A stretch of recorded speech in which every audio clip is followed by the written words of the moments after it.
출애굽기 7장 8절에서 13절까지의 말씀, 저 여러분이 한 절씩 교독하시고 마지막 절 함께 읽겠습니다. 여호와께서 모세와 아론에게 말씀하여 이르시되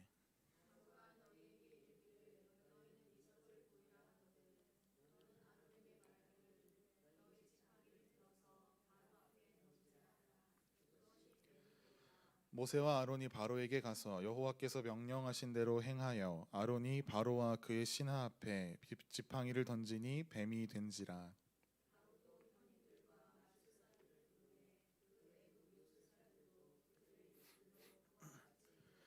각 사람이 지팡이를 던짐에 뱀이 되었으나 아론의 지팡이가 그들의 지팡이를 삼키니라. 그러나 바로의 마음이 완악하여 그들의 말을 듣지 아니하니 여호와의 말씀과 같더라. 아멘. 흉내는 내더라도 이길 수는 없습니다. 라는 제목으로 말씀의 은혜를 나누기를 원합니다. 오늘도 하나님을 예배하는 성도님들을 환영하고 축복합니다. 하나님을 기뻐하는 우리 예배가 하나님 앞에 기쁨 되어지기를 간절히 소망합니다. 요즘에 스마트폰이나 뉴스나 인터넷을 이렇게 훑어보고 있으면 이런 경험을 하게 됩니다. 분명히 어떤 사람이 나와서 이야기합니다. 얼굴도 사람이고 목소리도 그 사람이고 입모양도 자연스럽습니다. 그래서 별 생각 없이 보고 있는데 그 밑에 작게 이렇게 설명되어 있습니다. 이 영상은 AI로 만든 영상입니다. 그제야 다시 보면서 이게 진짜 그 사람에 대한 영상이 아니라고 라는 생각했던 것, 여러분들도 삶 속에서 그런 경험들 있으실 것 같습니다. 요즘에는 인공지능 기술이 너무 많이 발달해서 실제 사람이 하지 않은 말을 마치 그 사람이 직접 말한 것처럼 만들어 버리기도 합니다. 사진 한 장을 가지고 그 사진 속에서 움직이고 있는 동영상을 만들기도 하고, 실제 촬영하지 않은 장면을 그럴듯한 영상으로 만들어내기도 합니다. 자칫 우리가 생각하지 않고 보면은 이게 진짜인지 가짜인지 판별이 되지 않을 정도로 너무나 빠른 속도로 AI가 발달하고 있습니다. 예전에 우리는 눈으로 보고 믿었습니다. 증거 가져와 라고 해서 사진을 보여주면 믿었고, 영상이 있으면 더 확실하다라고 생각했습니다. 그런데 이제는 눈앞에 보인다, 우리가 보고 있는 사진과 영상만으로 그것이 진짜라고 말하기 어려운 시대가 되었습니다. 가짜가 위험한 이유가 무엇일까요? 그것이 전혀 엉뚱하게 생겼기 때문이 결코 아닙니다. 진짜와 비슷하기 때문에 가짜가 위험합니다. 누가 봐도 가짜라는 것을 알 수 있다면 오히려 구별하기가 쉽습니다. 문제는 너무 비슷해서 어느 것이 진짜인지 판단하기 어려워지는 지경까지 이르렀을 때 그 가짜의 위력이 어마무시해지는 것이지요. 오늘 우리가 읽은 출애굽기 7장 이 본문에도 그런 장면이 등장합니다. 하나님께서 모세와 아론을 바로 앞에 다시 보내십니다. 바로 앞에서 아론이 지팡이를 던지자 그 지팡이가 뱀이 되었습니다. 여기까지만 보면 아주 분명합니다. 하나님께서 보여주신 능력입니다. 그런데 이어지는 구절을 바라보면 예상하지 못한 장면이 등장하는데, 바로가 애굽의 현인들과 술사들, 마술사들을 부르는 것이죠. 그들이 지팡이를 던지니까 어떻게 됐다고 성경이 기록하지요? 똑같이 뱀이 되었다라는 것이죠. 그들도 이루었습니다. 아론의 지팡이도 뱀이 되었고 술사들의 지팡이도 뱀이 되었습니다. 바로의 눈앞에 아주 비슷한 두 장면이 펼쳐지게 된 것이죠. 그러면 질문이 생깁니다. 무엇이 진짜인가? 더 정확하게 말하면 하나님께서 하시는 일을 다른 존재도 흉내낼 수 있다면 우리는 무엇으로 그 차이를 분별할 수 있겠는가? 오늘 본문은 이 질문에 대해서 긴 설명을 하지 않습니다. 대신 아주 짧고 분명한 장면 하나를 등장시킵니다. 오늘 본문 12절 말씀을 우리가 함께 읽어보실까요? 시작. 각 사람이 지팡이를 던짐에 뱀이 되었으나 아론의 지팡이가 그들의 지팡이를 삼키니라. 오늘 이 장면을 중심으로 한번 말씀을 살펴보려고 합니다. 흉내낼 수는 있으나 이길 수는 없다. 비슷하게 보였지만 같지는 않았던 두 지팡이를 통해서 하나님께서 오늘 우리에게 무엇을 말씀하시고 모세에게 무엇을 또한 바로에게 무엇을 깨닫게 하고자 하셨는가, 오늘 이것들을 살피며 우리에게도 하나님께서 주시는 은혜 가운데 누리기를 소망합니다. 오늘 이 사건은 바로의 요구에서 시작됩니다. 8절과 9절을 보면 하나님께서 모세와 아론에게 미리 말씀하셨습니다. 바로가 너희에게 와서 이적을 좀 보여봐라고 이야기할 것이다라는 것이지요. 그러면 아론은 지팡이를 가져다가 바로 앞에 던져야 했습니다. 하나님께서 미리 알려주셨습니다. 모세와 아론은 그 말씀대로 바로에게 나아갑니다. 그리고 10절 말씀에 모세와 아론이 바로 앞에 가서 하나님께서 명령하신 대로 지팡이를 던지자 그것이 뱀이 된 것이죠. 먼저 여기서 우리가 눈여겨볼 표현은 여호와께서 명령하신 대로 모세와 아론이 행했다라는 것입니다. 아론이 자신의 능력을 보여주기 위해서 지팡이를 던지지 않았습니다. 모세와 아론이 바로 왕 앞에서 자신들의 능력을 증명하고 있는 것도 아닙니다. 그들은 온전히 하나님의 명령대로 그냥 지팡이를 던져라고 하신 그 명령에 순종해서 지팡이를 던졌고 하나님께서는 그것을 뱀으로 바꾸셨습니다. 그러므로 이 표적의 중심에는요, 모세도 아니고 아론도 아니고 지팡이도 아닙니다. 오직 여호와 하나님이십니다. 하나님께서 말씀하셨고 그 하나님의 말씀을 따라 아론은 지팡이를 던졌으며 하나님의 말씀대로 표적이 나타났습니다. 이것이 바로에게 주어진 첫 번째 표적이었습니다. 앞서 바로는 모세가 처음 찾아왔을 때 이렇게 이야기했지요. 우리가 잘 알다시피 여호와가 누구이기에 내가 너희의 목소리를 들어야 하느냐, 여호와가 누구이기에 내가 그 말을 듣고 이스라엘 백성들을 풀어줘야 하느냐. 바로의 질문은 분명했습니다. 여호와가 누구냐. 출애굽기의 재앙 이야기가 바로 그 바로 왕의 질문에 대한 하나님의 대답입니다. 바로는 하나님을 알지 못한다고 이야기합니다. 계속해서 모세를 통하여 하나님이 누구이신가를 말로 설명했는데 바로는 꿈쩍도 하지 않습니다. 그래서 이제 하나님께서는 애굽 안에서 일어나는 여러 가지 일들을 통하여 자신이 누구이신지를 바로와 애굽 백성들에게 또 온 이스라엘 민족들에게 드러내기 시작하십니다. 그 첫 장면이 바로 오늘 본문입니다. 아론이 지팡이를 던져서 그것이 뱀이 되자 바로 왕이 가만히 있지 않습니다. 11절을 보면 바로도 바로 사람들을 불러가지고 너희도 똑같이 해봐 할 수 있잖아, 저번에 보여줬잖아, 이렇게 이야기하는 것이지요. 그랬더니 어떻게 됩니까? 현인들과 마술사들도 그와 같이 행했다라는 것이죠. 실제로 지팡이가 뱀이 되었습니다. 바로에게는 자신이 의지할 존재들이 있었습니다. 애굽의 현인들이 있었고 자신 곁에 있었던 술사들이 그런 사람들입니다. 그래서 그들이 똑같은 일을 행하였던 것이지요. 오늘 본문이 도대체 그 술사들은 어떻게 그 일을 할 수 있었는가에 대해서는 결코 설명하고 있지 않습니다. 그렇기 때문에 우리가 그것에 대해서 깊게 묵상할 필요도 없지요. 성경이 말하고 있지 않기 때문입니다. 본문은 그들의 방법을 설명하지 않고 곧바로 다음 장면을 넘어갑니다. 아주 짧게 각 사람이 지팡이를 던짐에 뱀이 되었으나 아론의 지팡이가 그들의 지팡이를 삼켰다. 아주 짧게 설명합니다. 본문이 보여주고 싶은 것이 바로 이것입니다. 술사들은 모세와 아론 앞에서 무언가를 보여줄 수 있는 존재들이었습니다. 바로가 보기에는 그들의 능력도 충분하다라고 생각되었을 것입니다. 아론도 지팡이를 던졌고 술사들도 지팡이를 던졌습니다. 두 사람의 지팡이가 모두 뱀이 되었습니다. 여기까지만 보면 바로의 입장에서 모세와 아론의 표적을 특이하게 받아들일 이유가 없지요. 너희가 하는 거 우리도 할 수 있어, 얘네 동시에 다 하잖아, 봐봐, 이렇게 생각할 수 있습니다. 그런데 오늘 성경은 그 능력을 나란히 두는 것에서 끝내고 있지 않습니다. 아론의 지팡이가 그들의 지팡이를 삼키는 장면을 통해서 힘의 관계가 분명해졌습니다. 모방은 가능했으나 대등하지 않았다라는 것을 성경은 분명히 우리에게 보여줍니다. 이 장면이 앞으로 출애굽기에서 벌어질 일들을 우리에게 보여주고 있습니다. 7장 후반부에서 이제 첫 번째 재앙이 시작됩니다. 모세가 하나님의 말씀을 따라서 나일강에 강물을 치자 그 많은 강물이 피가 되었습니다. 그런데 또 애굽의 술사들이 등장해서 비슷한 일들을 해냅니다.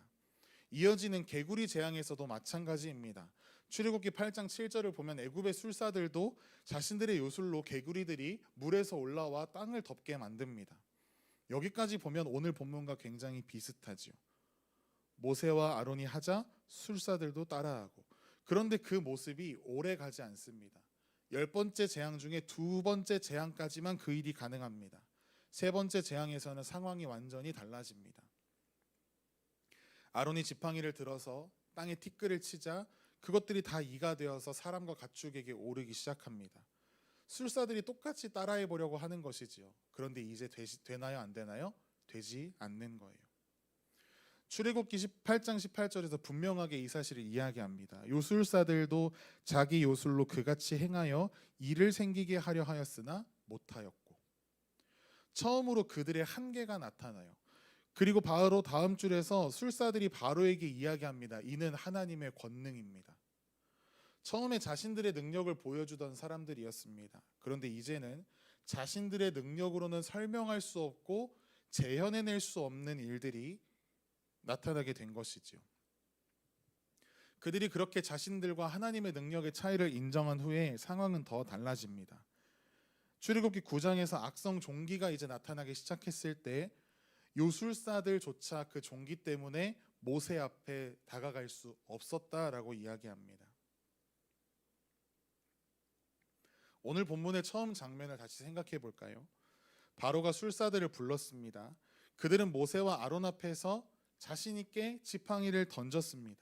우리도 할 수 있어라는 것을 보여주었는데 불과 몇 장 지나지 않자 우리는 할 수 없습니다라고 그들은 고백합니다.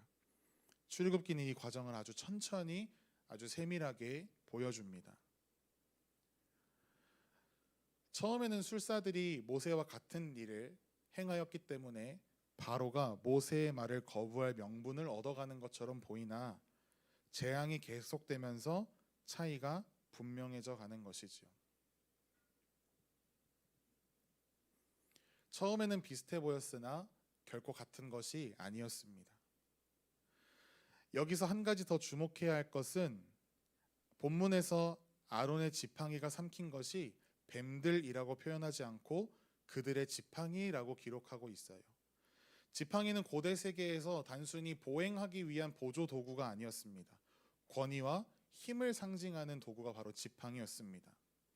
우리가 이 안에서 그 상징을 지나치게 해석할 필요는 없겠지만 적어도 이 장면이 단순히 어떠한 뱀이 더 강한가의 수준이 아니라는 것이죠. 이 지팡이가 나의 권능을 상징하는데 그 지팡이를 던졌는데 아론의 지팡이가 모두의 지팡이를 삼켜버렸다라는 것은 아론이 들고 있었던 그 지팡이의 권능이 더 컸다라는 것을 그들은 깨달았을 것입니다. 이 이야기가, 이 본문의 장면이 앞으로 출애굽기가 어떻게 흘러갈 것인가를 보여주는 확실한 예고편입니다. 여전히 지금은 바로가 강해 보이죠. 대등한 것처럼 보입니다. 이스라엘 여전히 노예 생활 가운데 있고 아직 한 사람도 애굽에서 벗어난 사람이 없습니다. 그러나 하나님께서는 오늘 본문 가운데 있는 이 작은 표적 하나를 통해서 앞으로 이스라엘 백성들을 통해서 또한 애굽 땅 가운데 일어나게 될 일들을 먼저 보여주세요. 결코 애굽의 그 힘은 하나님의 능력을 넘어설 수 없다라는 것을 보여주십니다. 그런데 그럼에도 불구하고 13절에서 바로의 반응은 달라지지 않습니다. 13절 말씀에 이렇게 기록합니다. 그러나 바로의 마음이 완악하여 그들의 말을 듣지 아니하니 여호와의 말씀과 같더라. 바로는 분명히 보았습니다. 술사들의 지팡이가 삼켜지는 것도 보았습니다. 그런데 그럼에도 불구하고 모세와 아론의 말을 듣지 않습니다. 본문은 이런 바로의 마음에 대해서 길게 설명하지 않습니다. 한 가지 사실을 분명하게 기록합니다. 하나님의 말씀을 받아들이지 않았다. 그리고 그 완악함 때문에 이제 바로와 애굽은 더 많은 일들을 경험하게 됩니다. 출애굽기의 재앙이 오늘 본문에서부터 이렇게 시작되었습니다. 사랑하는 여러분, 오늘의 본문이 우리에게 보여주는 것이 무엇일까요?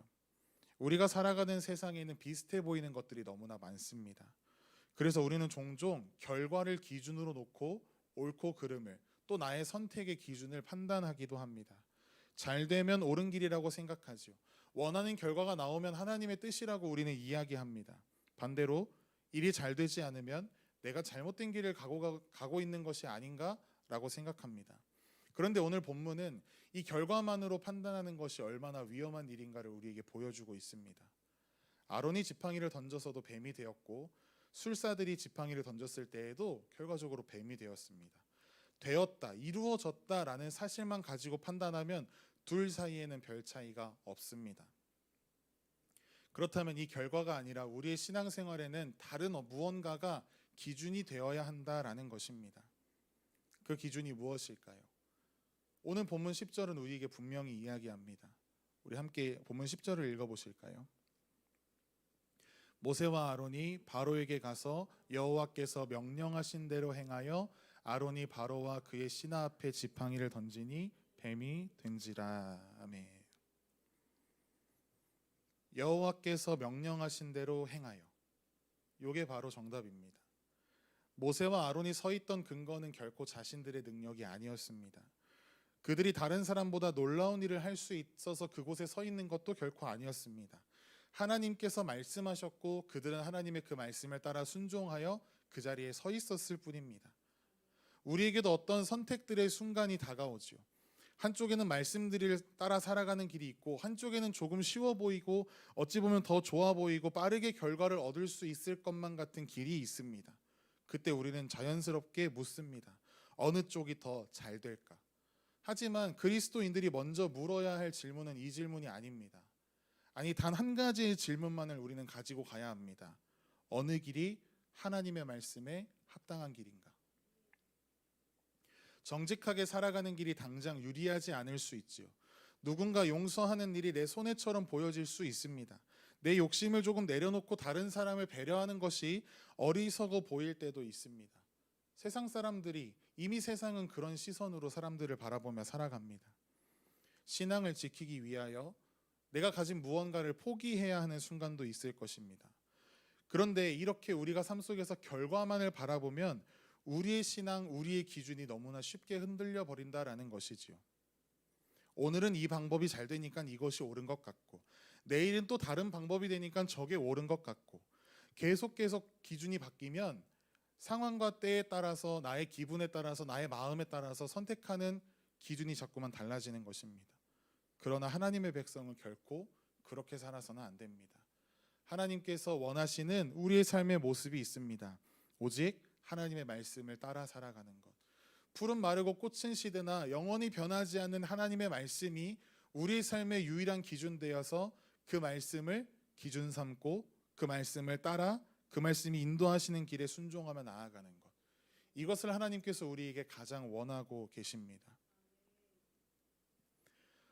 오늘은 이 세상의 그 큰 권위가 어디에 있는가를 우리에게 분명히 보여주는 본문입니다. 바로는 애굽의 힘을 가지고 있었습니다. 그들은 하나님과 비슷한 것들을 만들어서 보여주기도 하였습니다. 그런데 그들의 능력에는 분명히 한계가 있었습니다. 모세와 아론은 하나님의 말씀을 따라 움직였습니다. 이제 출애굽기가 진행되면 진행될수록 어느 쪽이 진짜였는가가 분명해집니다. 그래서 오늘 우리의 삶에서도 중요한 것은 눈앞에서 어떠한 일이 잘 되고 있는가, 어떠한 일이 더 잘 되는 것처럼 보이는가, 이것이 결코 아닙니다. 하나님께서 무엇이라고 말씀하고 계시는가? 이번 한 주 동안 우리가 또한 삶 가운데 크고 작은 선택들을 계속해서 해 나아가지요. 이 질문을 가지고 우리가 살아갔으면 좋겠습니다. 나는 지금 무엇을 가지고 이 선택을 하고 있는가? 사람들이 많이 선택하기 때문에, 아니면 이 선택이 나에게 가장 유리해 보이기 때문에, 좋은 결과를 나에게 가져다 줄 것 같기 때문에가 아니라 하나님의 말씀 앞에서 하나님께서 옳다고 여기시기 때문에 우리의 삶의 선택의 이유가 바로 그것이 되기를 소망합니다. 모세와 아론은 바로 앞에 서서 자신들의 능력을 증명해내려고 애쓰지 않았습니다. 그들은 오직 하나님께서 명령하신 대로 순종하는 것에만 집중했습니다. 그것이 그들이 할 일이요, 그것이 이 세상 가운데 우리가 할 일이며 그 이후의 일은 모두 하나님께서 하실 일입니다. 우리가 삶의 모든 결과를 만들어낼 수 없다라는 것 우리는 너무나 잘 알고 있습니다. 앞으로 어떤 일이 일어나게 될지 우리는 단 한 치 앞도 예상할 수 없습니다. 그러나 우리가 분명하게 자신 있게 할 수 있는 것 하나는 오늘 내게 주어진 자리에서 하나님의 말씀을 따라 살아가는 것. 그것은 우리가 할 수 있는 일입니다. 정직해야 할 자리에서 정직하는 것. 사랑해야 할 사람을 사랑하고 용서해야 하는 존재를 용서하는 것. 하나님께서 우리에게 맡겨진 자리에서 충성하는 것. 물론 이렇게 살았다고 해서 우리가 바로 좋은 일들을 경험하지 않게 될 수도 있습니다. 때로는 항상 우리가 생각하듯이 다른 방법을 선택한 사람, 특히 악한 길을 선택한 사람들이 이 세상에서 더 잘 되는 일들을 보게 되는 경우가 허다히 생길 것입니다. 그러나 그때마다 오늘 본문의 장면을 기억하십시오. 모두 비슷해 보이나 이야기가 진행될수록 한 가지만 분명해집니다. 하나님의 말씀을 그들이 흉내낼 수는 있었으나 그들이 하나님의 권세를 대체할 수는 없었습니다. 우리가 우리의 삶 가운데 잘 되기 때문에 하나님을 믿는 것이 아닙니다. 하나님께서 말씀하셨기 때문에, 하나님이시기 때문에 믿는 것입니다. 유리하기 때문에 순종하는 것이 아니라 하나님의 말씀이기 때문에 우리가 유리하지 않은 상황 가운데에도 순종하는 것이지요. 세상이 아무리 그럴듯한 답을 내놓는다 할지라도 우리는 하나님의 말씀의 기준에서 절대 흔들리지 말아야 합니다. 오늘도 그 말씀을 기준으로 선택하고 오늘도 그 말씀의 기준을 따라 한 걸음 한 걸음 살아가는 우리가 되기를 소망합니다. 그렇게 우리가 하나님의 말씀을 붙들며 살아갈 때 결국 우리의 삶을 통해 무엇이 참되고 무엇이 영원한지를 하나님께서 친히 드러내실 것입니다. 오늘 말씀의 제목처럼 세상이 흉내낼 순 없으나 결코 창조주 하나님을 이길 순 없습니다. 이 사실을 믿음으로 고백하며 눈앞의 결과보다 하나님의 말씀을 더 신뢰하고 그 말씀을 따라 끝까지 믿음으로 살아가는 저와 여러분의 삶이 되기를 간절히 소망하고 축복합니다.